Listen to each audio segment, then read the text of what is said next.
Number one అంటారు. అసలైన number one Gurukashi university.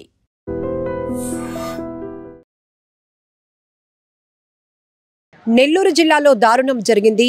7 ఏళ్ల బాలుడి మృతదేహాన్ని గుట్టు చప్పుడు కాకుండా ఇసుకలో పాతిపెట్టేశాడు ఓ వ్యక్తి.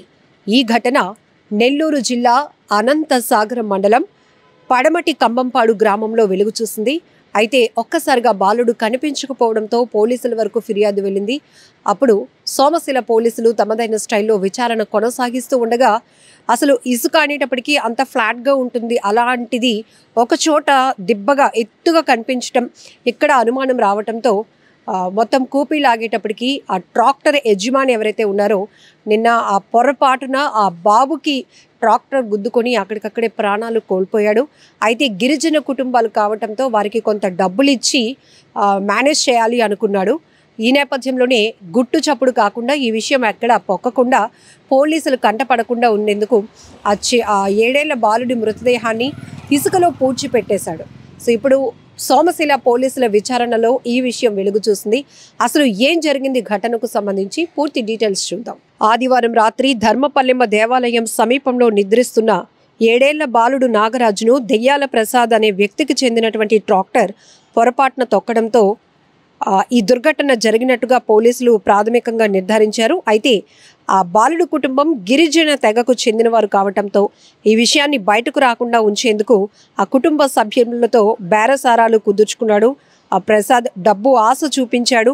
ఆ బాలుడి మృతదేహాన్ని రహస్యంగా పాతిపెట్టాడు. అయితే ఈ ఘటన వెలుగులోనికి రావటంతో సోమశిల పోలీసులు కేసు నమోదు చేశారు.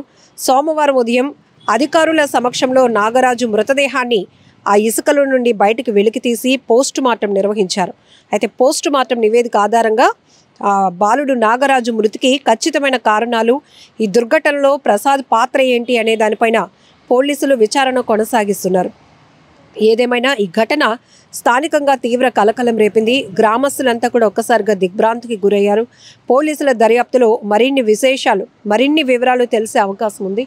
అయితే ఇక్కడ మనం చూడొచ్చు, కళ్ళెదుటే ఆడుకుంటున్నటువంటి బాలుడు ఒక్కసారిగా అర్థాంతరంగా కనిపించకపోవడంతో అసలు ఏమయ్యాడు అనేది ఇక్కడ పొరపాటున ఉద్దేశించి జరిగినా కూడా ఒక డబ్బు ఆశ చూపి ఆ కుటుంబం యొక్క ఆర్థిక పరిస్థితిని గమనించినటువంటి ఆ ట్రాక్టర్ యజమాని ఈ విషయం బయటకు రాకుండా ఉండాలి అని చెప్పేసి ఆ కుటుంబానికి డబ్బులు ఇచ్చి మేనేజ్ చేశాడు.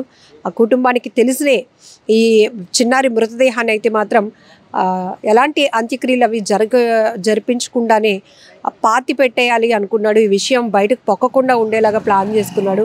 కానీ పోలీసులకైతే విషయం చేరటంతో వారైతే తమదైన స్టైల్లో దర్యాప్తు చేపట్టి ఎక్కడైతే ఈ ట్రాక్టర్ యజమాని ఆ బాలుడి మృతదేహాన్ని కప్పిపెట్టాడో అక్కడ పోలీసులు వెళ్ళి అధికారుల సమక్షంలో అక్కడ మొత్తం గాలించి ఆ ప్రాంతంలో ఆ బాలుడి మృతదేహాన్ని వెలికితీయటంతో ఆ ప్రాంతం అంతా తీవ్ర విషాదకరంగా మారిపోయిందని చెప్పొచ్చు.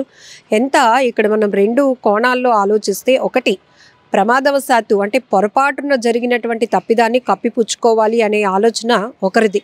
రెండోది పోగొట్టుకున్నటువంటి కొడుకు, ఇంకొక వ్యక్తి డబ్బులు తమకున్న పరిస్థితిని డబ్బు ఆశ చూపించి దాన్ని మాయ చేయాలనుకున్నాడు.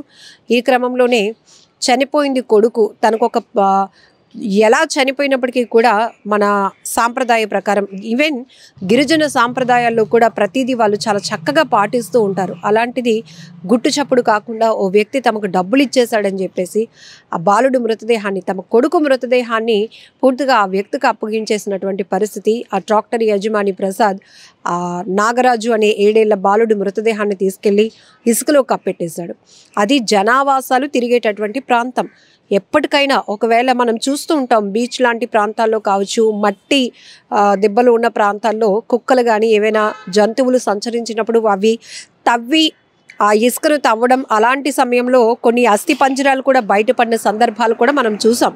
ఈవెన్ మనం బీచ్ ప్రాంతాల్లో చూస్తే అలా ఎప్పుడో కొట్టుకొచ్చినటువంటి మృతదేహాలు కావచ్చు, హత్యలు చేసి బీచ్ పరిసర ప్రాంతాల్లో ఇసుక తెన్నెల్లో మృతదేహాలను కప్పెట్టినటువంటి ఘటనలు అవి ఎప్పుడు జరుగుతాయో తెలియదు. కానీ ఒక్కొక్కసారి వాతావరణ పరిస్థితుల దృష్ట్యా కావచ్చు, ఆ ఇసుక దిబ్బలు ఏవైతే ఉన్నాయో అవి చెదిరినప్పుడు ఇదిగో ఇలాంటి అస్థిపంజరాలు కూడా బయటపడిన సందర్భాలు కూడా మనం చాలానే చూసాం. ఇప్పుడు ఈ ఘటన కూడా జనావాసాలు ప్రజలు తిరిగేటటువంటి ప్రాంతంలో ఉండేటటువంటి ఇసుక తెన్నెల్లో బాలుడి మృతదేహాన్ని కప్పిపెట్టేసి ఎవ్వరికి ఈ విషయం బయటకు రాకుండా జాగ్రత్త పడ్డాను అనుకున్నాడు. కానీ ఆఖరికి పోలీసుల వరకు ఈ ఘటన వివరాలు తెలియటంతో వారైతే రంగప్రవేశం చేసి ఆ బాలుడి మృతదేహాన్ని బయటకు తీసి పోస్ట్ మార్టం నిమిత్తం తరలించారు.